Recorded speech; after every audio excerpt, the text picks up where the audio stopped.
Hi guys, it's me again. Yeah, here we go as we're on All Saints Day, which is obviously today. And yeah, All Saints Day is also known as All Hallows Day or Hallowmas, and is a day after after All Hallows Eve or Halloween, as it's more commonly known these days. As it is a feast day celebrated on the 1st of November by Anglicans and Roman Catholics, and I think Anglicans mean like Church of England, and sorry for hearing the printer over there. I'm trying to do some work as well. It is an opportunity for many believers to kind of remember all the saints and martyrs, whether they are known or unknown, throughout Christian history. As part of a day of obligation, as believers can be required to attend church and try not to do any servile work, as remembering saints and martyrs is dedicated to a specific day to each of them each year. Has been a Christian tradition since the 4th century AD, but it wasn't until 609 AD that Pope Boniface IV dedicated to remember all martyrs, and was originally the 13th of May, was designated as the Feast of All Holy Martyrs. It was later moved in 837 AD by Pope Gregory IV to extend the festival to remember all the saints, changed its name to Feast of All Saints, and changed when the subsequent date changed to 1st of November. And from Pope John Paul II from All Saints Day in 2003 said, "We celebrate today the solemnity of all saints. This invites us to turn our gaze to the immense multitude of those who have already reached the blessed land and point us on the path that will lead us to that destination." Well, adding on to All Saints Day, All Souls Day is marked on the 2nd of November or the 3rd, if the 2nd is a Sunday, and directly following All Saints Day, as it is an opportunity for Roman Catholic and Anglo-Catholic churches to commemorate the faithful departed, as they remember and pray for the souls of the people who are in purgatory, as a people or state in which those who have died atone for less grave sins, while being granted the vision of God in heaven called the beatific vision. As a reason behind this stems from the notion that when a soul leaves our body,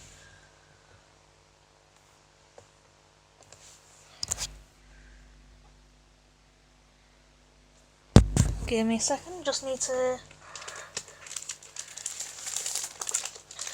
take this to the printer.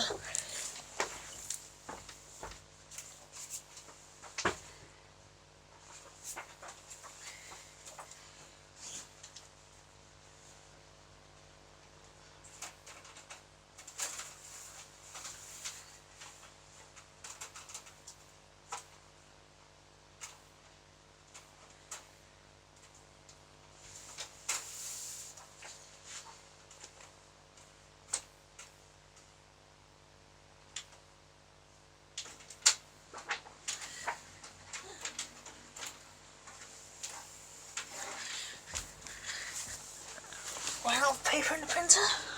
So yeah, as the reason behind all that stems from the notion that when a soul leaves the body, it is not entirely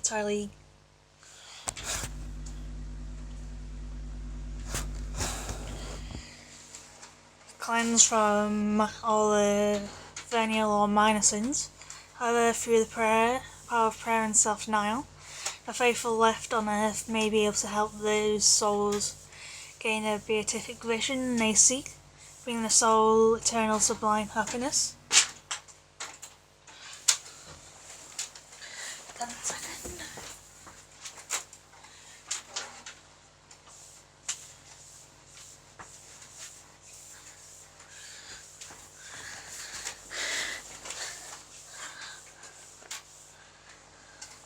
However, as 7th or 8th century AD prayer, the office of the dead is read out in churches on All Saints' Day, as other rituals include offering of a requiem mass for the dead, visiting family graves and reflecting on lost loved ones. As in Mexico, on El Dia de los Muertos, or the Day of the Dead, people take picnics to their family graves and leave food out for their dead relatives, whilst praying for the dead.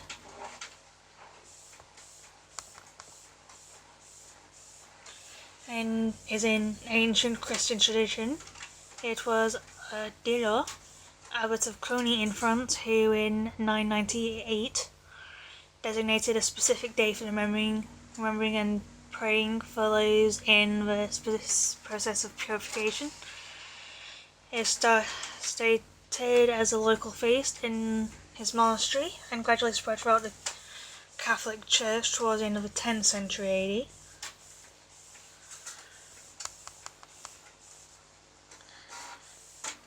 AD. Yeah. Pope John Paul II again, for the Millennium of All Souls Day, where he wrote in a letter, for the souls in purgatory waiting for eternal happiness, and for meeting their beloved in a source of suffering because of their punishment due to sin which separates them from God. But there is also a certitude that once the time of purification is over, souls will go to meet the one it desires. The one often referring to God, unless you're a real big sinner and worship the devil instead, but who would worship him?